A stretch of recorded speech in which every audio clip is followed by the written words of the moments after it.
अस्सलाम वालेकुम वरहमतुल्लाहि वबरकातुहू।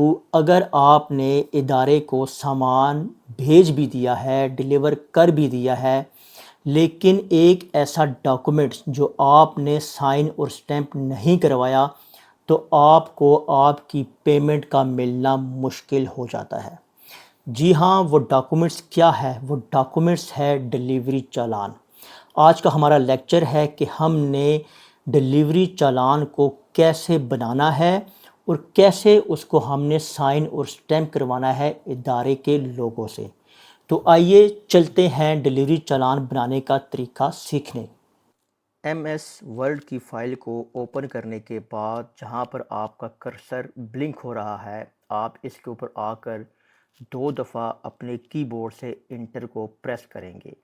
ये इसलिए करेंगे ताकि जब आप अपना लेटर हेड के ऊपर इसको प्रिंट करें तो आपका लोगो ऊपर विजिबल हो जाए। तो व्यूअर्स, सबसे पहले आपने करना क्या होगा कि सबसे पहले आपने लिखना होगा रेफरेंस नंबर। ठीक है व्यूअर्स, ये रेफरेंस नंबर आप अपना ख़ुद से तैयार कर सकते हैं अपने हिसाब से, जिसके अंदर आप अपना डेट, उसके बाद सीरियल नंबर कुछ भी आप डाल सकते हैं।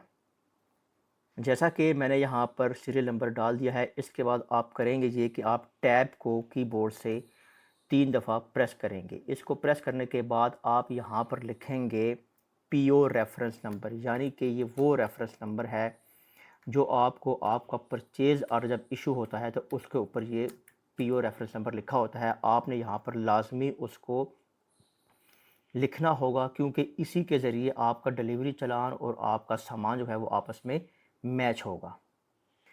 व्यूवर्स, पीओ रेफरेंस नंबर लिखने के बाद इसके बाद बारी आती है डेट की, यानी कि वो डेट जिस तारीख को आप अपना ये डिलीवरी चालान बना रहे हैं या सामान अब देने जा रहे हैं, वो आप यहाँ पर अपनी डेट लिखेंगे।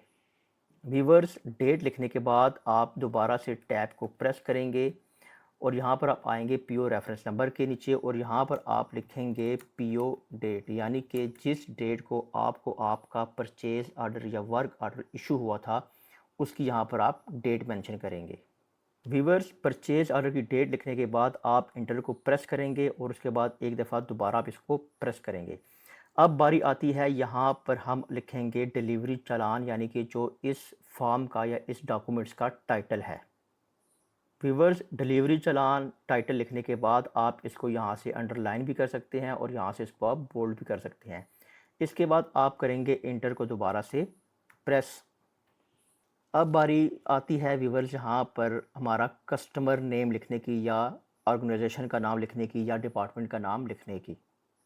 व्यूवर्स, यहाँ पर हमने ऑर्गेनाइजेशन मिनिस्ट्री ऑफ रेलवेज लिख दिया है। इसके बाद आप नीचे की तरफ आएंगे और फिर यहाँ पर आप लिखेंगे जी ऑर्गेनाइजेशन का एड्रेस। डिपार्टमेंट का एड्रेस लिखने के बाद आपने यहाँ पर नहायत ही अहम काम करना है और वो ये है कि आपने कॉन्टैक्ट पर्सन की डिटेल यहाँ पर लिखनी होगी।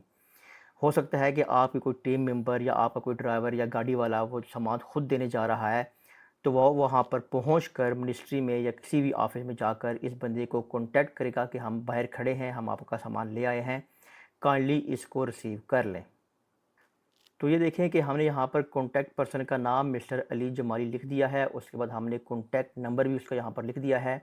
अगर आपके पास मोबाइल नंबर नहीं है तो आप यहाँ पर उसका लैंडलाइन नंबर भी लिख सकते हैं। व्यूअर्स, इसके बाद आप दोबारा नीचे की तरफ आएंगे और यहाँ पर आपने टेबल ड्रा करना होगा, यानी कि आप एक टेबल बनाएंगे और उसके अंदर आप तमाम इन्फॉर्मेशन लिखेंगे अपनी आइटम्स की, अपनी गुड्स की। उसके लिए आप व्यूअर जाएंगे ऊपर की तरफ और यहाँ पर आप आएंगे इंसर्ट के ऊपर। इंसर्ट के ऊपर आने के बाद आप देखिए नीचे लिखा हुआ टेबल, इसके ऊपर आप क्लिक करेंगे। क्लिक करने के बाद आपने जितने भी आपको रिक्वायरमेंट है आप यहाँ से कॉलम्स और रोज़ बना सकते हैं।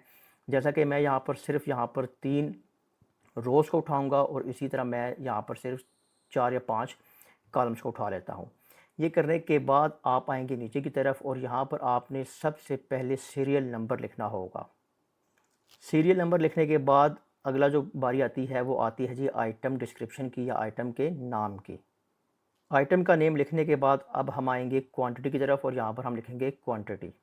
व्यूवर्स, यहाँ पर मैंने सिर्फ QTY लिख दिया है ताकि हम स्पेस को बचा सकें। इसके बाद व्यूवर्स, आपने करना क्या है कि आपने इस लाइन के ऊपर आना है। ये देखें, इस लाइन के ऊपर आके आपने अपने माउस से इसको पकड़ के यहाँ पर इसको ड्रैग करना है। ड्रैग करके आप यहाँ पर इसको छोड़ देंगे। इसी तरह आप जो नेम की तरफ है, इसको भी आप यहाँ से इसको आप अपने माउस के ज़रिए आप क्लिक करेंगे और इसको आप लेके आएंगे सीरियल नंबर की तरफ। देखें जी, ये करने के बाद आप सीरियल नंबर के ऊपर आप अपना कर्सर लेके आएंगे और यहाँ से इसको सेलेक्ट करेंगे। सेलेक्ट करके यहाँ पे सारा करके उसके बाद आप आएंगे होम की तरफ और होम के ऊपर आप इसको करेंगे सेंटर। ठीक है व्यूवर्स, ये अब देखिए हमारा टेबल ड्रा हो चुका है। उसके ऊपर हमने डेफिनेशंस और अपनी जो हेडिंग्स थी वो हम यहाँ पे लगा दी हैं। इसके बाद आपने अपने आइटम्स की सीरियल नंबर देनी होगी, जैसा कि 1 2 3 जितने भी आपकी आइटम्स हैं आप यहाँ पर सीरियल नंबर दे सकते हैं। उसके बाद आपने सीरियल नंबर के ऊपर अपना कर्सर ला के माउस ला के इसको आपने नीचे की तरफ ड्रैग करके सेलेक्ट करना है और फिर इसको इसी तरह आपने यहाँ पर आके इसको आपने सेंटर अलाइन कर देना है। ठीक है व्यूवर्स, अब इसके बाद बारी आती है आपकी आइटम्स की। आपकी जितनी भी यहाँ पर आइटम्स हैं आपने उनकी डिटेल यहाँ पर लिखनी होगी। तो व्यूवर्स, यहाँ पर मैंने आइटम्स नेम की जगह पे desktop PC, HP laser printer, hard drive, paper reams और फोटो कापियर आइटम्स लिख दी हैं। यहाँ पर आप अपने हिसाब से जो भी आपके आइटम्स होंगी उसको आप यहाँ पर मेंशन करेंगे। उसके बाद बारी आएगी क्वांटिटी की, और क्वांटिटी आपने वही लिखनी है जो आप डिलीवर कर रहे हैं। अगर आप पार्शियल डिलीवरी दे रहे हैं तो आप यहाँ पार्शियल लिखेंगे। अगर आप कंप्लीट डिलीवरी दे रहे हैं तो यहाँ पर आप कंप्लीट डिलीवरी लिखें, जो कि आपके परचेज़ आर्डर के अंदर मेंशन की गई है। तो दोस्तों, यहाँ पर हमने क्वांटिटी भी मेंशन कर दी है हर आइटम की। इसके बाद आप आएंगे नीचे की तरफ, क्लिक करेंगे और यहाँ पर आपने नहायत ही अहम मालूमात लिखनी है जो कि डिलीवरी चालान के ऊपर लाजमी होनी चाहिए। इसके बगैर आपके डिलीवरी चालान का बनाने का कोई भी फ़ायदा नहीं है। तो सबसे पहले आप यहाँ पर लिखेंगे received by. Viewers, received by का मतलब है कि जो भी शख्स या जो भी इदारे में ऑफिसर है जो आपसे सामान ले रहा है उसकी यहाँ पर तमाम इन्फॉर्मेशन आनी चाहिए। इसके बाद अब हम 2 दफ़ा इंटर को प्रेस करेंगे ताकि हमने यहाँ पर स्पेस बनानी है सिग्नेचर के लिए, ताकि जो भी शख्स आपसे सामान वसूल कर रहा है वो यहाँ पर अपने साइन करेगा। तो व्यूवर्स, सिग्नेचर लिखने के बाद आप नीचे इंटर करेंगे और यहाँ पर आप लिखेंगे नेम, यानी कि इसके सामने वो अपना नाम भी लिखेगा। नाम लिखने के बाद यहाँ पर बारी आती है जी डेजिग्नेशन की। उस शख्स ने अपना यहाँ पे ओहदा या अपनी डेजिग्नेशन है जो भी लिखनी है। उसके बाद बारी आती है जी डिपार्टमेंट की, यानी कि उसका ताल्लुक़ किस डिपार्टमेंट से है। आया वो एडमिनिस्ट्रेशन से है, प्रोक्योरमेंट से है, स्टोर से है, किसी भी डिपार्टमेंट से है वो अपना यहाँ पर डिपार्टमेंट भी मेंशन करेगा। उसके बाद यहाँ पर आप लिखेंगे दोबारा से डेट। डेट का मतलब ये है कि देखें, एक तो आपने ऊपर डेट डाली है सबसे ऊपर यहाँ पर, और एक आप नीचे डेट डाल रहे हैं। नीचे डेट डालने का मकसद ये है कि अगर आपका सामान किसी दूसरे शहर में जा रहा है जो कि अगले दिन या 2 दिन बाद पहुँचेगा, तो डेफ़िनेटली आपकी डेट चेंज हो चुकी होगी। आप 20 तारीख लिख रहे हैं लेकिन आपका सामान पहुँचना है 22 तारीख को। तो जो भी ऑफिसर इंचार्ज यहाँ पर सामान रिसीव करेगा वो यहाँ पर 20 तारीख या 21 तारीख डालेगा, इसलिए जहाँ पर आपने डेट को लाजमी मेंशन करना है। उसके बाद बारी आती है टाइम की। यहाँ पर आप लिखेंगे टाइम, वो यहाँ पर मेंशन करेगा कि उसने किस वक्त आपसे आपका सामान मौसूल किया है। व्यूअर्स, इसके बाद बारी आती है स्टैंप की। आपने स्टैंप और साथ आपने ब्रैकेट के अंदर लिखना है जी इफ़ एनी, यानी कि अगर उसके पास कोई स्टैंप है तो वो यहाँ पर अपनी स्टैंप भी लगाएगा। इफ़ एनी का मतलब ये है कि बाज़ औक़ात ऐसा भी होता है कि हमारी गाड़ी रात को पहुँचती है तो वहाँ पर सिक्योरिटी ऑफिसर या जो सिक्योरिटी वाले होते हैं, गार्ड्स होते हैं, वो हमसे सामान रिसीव करते हैं तो उनके पास तो स्टैंप नहीं होती, इसलिए हम यहाँ पर स्टैंप इफ़ एनी भी लिख देते हैं। ये व्यूअर्स, आपने लाजमी स्टैंप लगवानी है। अगर आप दिन को जाते हैं, किसी भी ऑफिस में जाते हैं, तो यहाँ पर आपने उस इन शख्स की, उस ऑफिसर की स्टैंप लाजमी लगवानी है।